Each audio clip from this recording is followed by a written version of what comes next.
Hi folks, today we're going to change the subframe rubber mounts on the 450 SLC, and this job applies to a lot of cars of the same era where they've got the subframe underneath and the rubber mounts.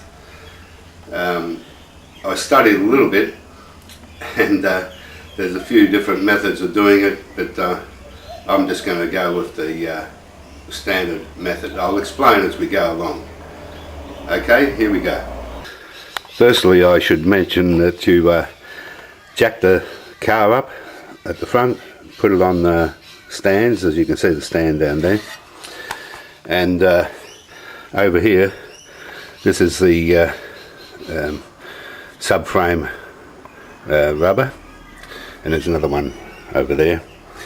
And one of the techniques I've been told is put your jack, like I've got the jack down there under the lower control arm, undo the bolts over there and let down the jack as much as you can go, and then get a pinch bar in here and lever it down and pull them out. Well, that's a bit crude, to say the least, so I'm going to do what is recommended.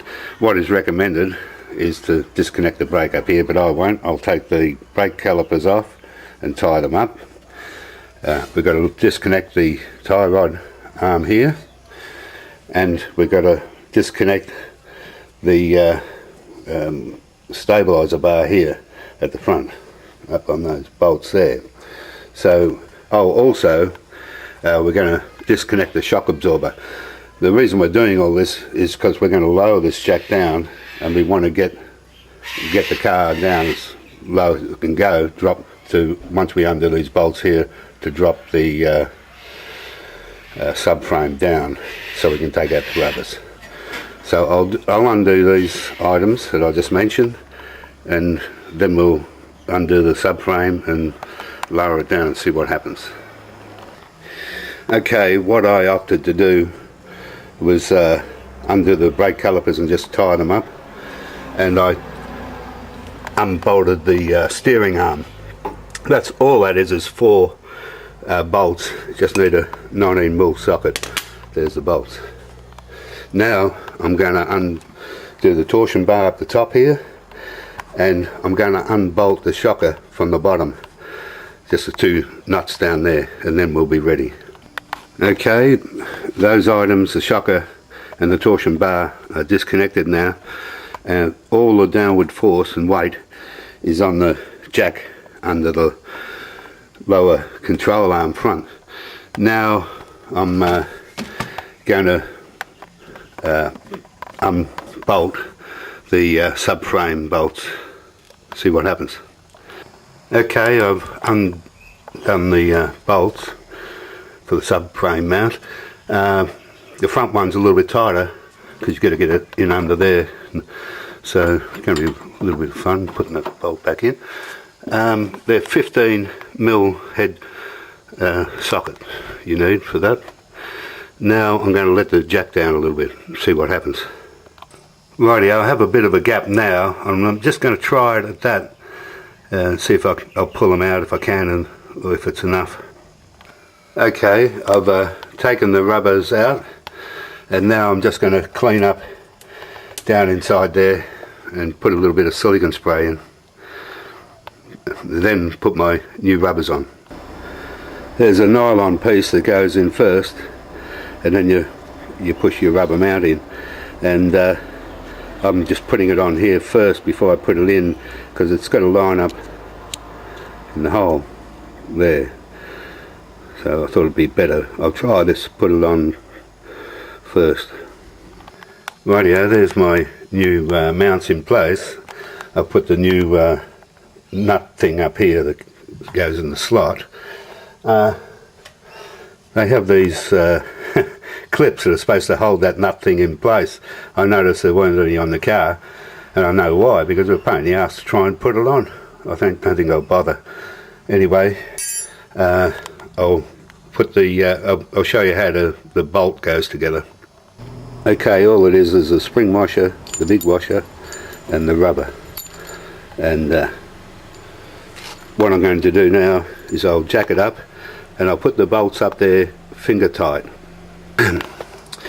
Well, I've put the torsion bar back, bolted the shocker back, put the calipers back and the steering arm back on. All I've got to do is tension those bolts up to the proper tension. Make sure this spins correctly, no jamming or anything on the disc, funny noises. I'm going to go have a cup of coffee and then I'll start on the other side of the car. Thought I'd do is read out the torque settings for these components that I removed. The lower shock absorber nut is 25 Newton meters, that's down the bottom here. The stabilizer bar bolts here, 25 Newton meters. Well, it's pretty awkward to put the socket on that one, it's got the thread at the top.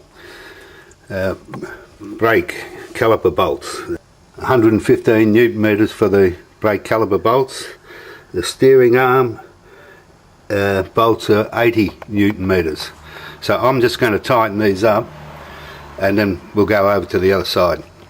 Right, I've lowered the right side now, and I could point out a couple of things. Now is the time, if you ever want to change your engine mounts, it's a chance to do it. If you unbolt it up at the top, you've got a better chance of getting at the Allen head screws at the base of it. Or if you're going to change them, this would help you make it easier. Just leave everything attached, undo your subframe bolts and lower it a little bit. It might just give you a bit of room to work in. Also, a lot of people might prefer to do under the top bolt of the shocker other than the bottom ones. It's pretty well much of muchness. It's a bastard either way to put it together.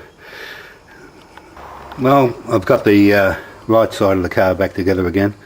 All I've got to do now is tighten up the bolts for the subframe, and it says subframe to floor in the book 45 Newton meters. Doesn't seem much to me, but anyway, I'll tighten them up.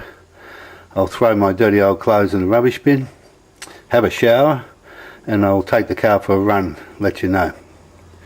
That's all for today, and it's quite an easy job really, it's not too hard.